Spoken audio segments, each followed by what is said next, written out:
નમસ્કાર મિત્રો, MS voice Gujarati YouTube ચેનલમાં તમારું હાર્દિક સ્વાગત છે. ગુજરાત સરકાર દ્વારા બોર કુવા રિચાર્જ સહાય યોજના 2026 શરૂ કરવામાં આવી છે. આ યોજના અંતર્ગત તમને 1.5 લાખ રૂપિયા સુધીની સહાય મળવાપાત્ર થતી હોય છે. આ યોજનાનો લાભ કોને મળવાપાત્ર થશે?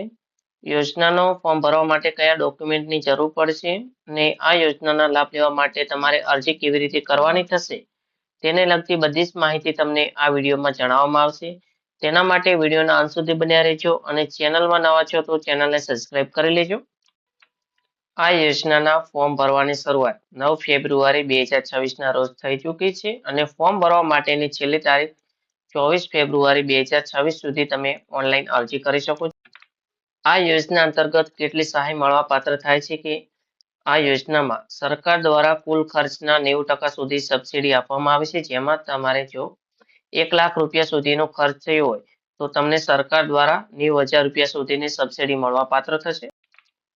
જે ખેડૂતોના બોર કે કુવા હાલમાં બંધ પડ્યા છે અને તેઓને ફરીથી ચાલુ કરવા માટેની આ યોજના છે. એટલે કે જે પણ ખેડૂતોને હાલમાં બોર કુવા બંધ છે તે જ ખેડૂતો આ યોજના માટે અરજી કરી શકે છે.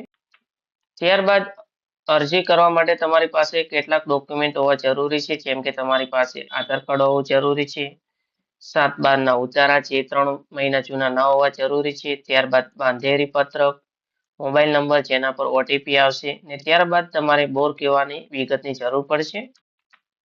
બોર કુવાની વિગતમાં તમારે 4 વસ્તુ લખવાની આવશે, જેમાં બોર કુવાનું બાંધકામ કઈ સાલમાં થયું હતું, ત્યારબાદ બોર અને કુવો તમે કઈ સાલથી ઉપયોગ નથી કરતા, ક્યારથી બંધ પડ્યું છે તે લખવાનું આવશે. ત્યારબાદ બોર કુવાની ઊંડાઈ તમારે ફૂટમાં લખવાની આવશે અને બોર અથવા તો કુવાની પહોળાઈ તમે 3 માપમાં લખી શકો છો, ફૂટમાં લખી શકો છો, ઇંચમાં લખી શકો છો અને મિલીમીટરમાં પણ લખી શકો છો.